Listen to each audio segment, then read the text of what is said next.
Bonjour à tous et bienvenue dans notre tutoriel consacré au cloud sur écran interactif. Aujourd'hui, nous allons vous montrer comment vous connecter et accéder à vos fichiers Drive directement depuis l'interface Android de l'écran interactif. On fait le test sur un écran Speechy Touch Superglass 75 pouces, mais sachez que le cloud est disponible sur tous les écrans de la gamme Speechy Touch et dans toutes les tailles. Vous allez avoir besoin de vous créer un compte si ce n'est pas déjà fait, Google Drive si vous avez une adresse Gmail, ou un compte OneDrive si vous avez un compte Microsoft. C'est parti!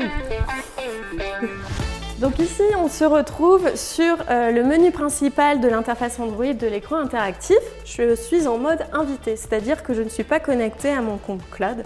Donc si je veux me connecter à mes fichiers de travail sur le Drive, je viens cliquer sur cette icône en bas à gauche pour revenir au menu de connexion. Donc en fait, ce menu de connexion, c'est l'écran que vous allez retrouver au démarrage de l'écran. D'un côté, l'accès au cloud et de l'autre côté, le mode invité pour ne pas vous identifier durant votre navigation sur l'écran. Nous, on va faire le test sur Google Drive, puisque j'ai un compte Gmail, mais la procédure est exactement la même avec OneDrive. Donc je clique sur l'icône Google Drive et ici, je vais rentrer mon identifiant.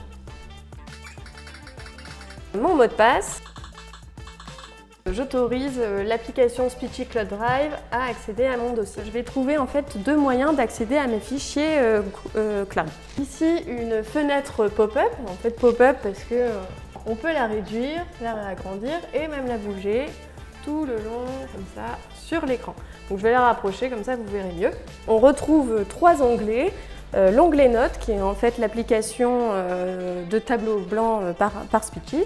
L'onglet Office, où on retrouve l'ensemble des fichiers Office, Excel, PowerPoint, Word. Et l'onglet récent, où en fait là, ça va être tous les fichiers, les derniers fichiers sur lesquels vous avez travaillé. Vous pouvez aussi utiliser la barre de recherche pour saisir directement le nom de votre fichier si vous ne le trouvez pas dans la liste. Alors, le deuxième endroit où vous pouvez retrouver vos fichiers, c'est dans l'explorateur de documents de l'application Android, donc qui s'appelle le Finder.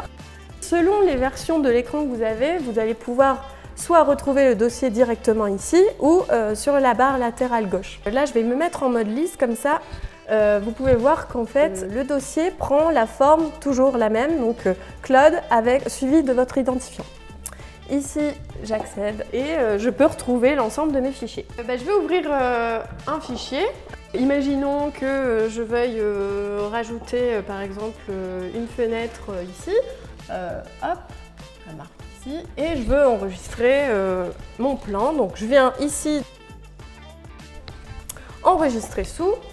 Je choisis donc mon dossier cloud, évidemment. Et OK. Et je vais le renommer plutôt plan V3. On va l'appeler.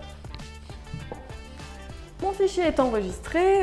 À présent, je vais pouvoir fermer l'application et revenir au menu principal. Donc, dans ma fenêtre pop-up, si je clique sur l'onglet Notes, je remarque que mon fichier se trouve tout en haut, tuto plan V3.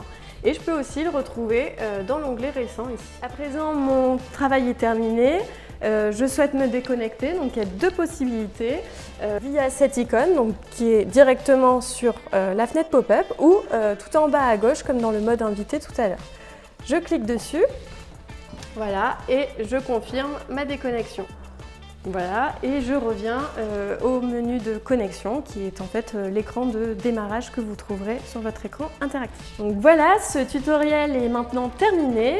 Je pense que vous aurez pu remarquer que c'est rapide et facile et hyper pratique puisque tous les fichiers que vous retrouviez avant sur votre PC, smartphone ou tablette est également disponible maintenant directement sur écran interactif.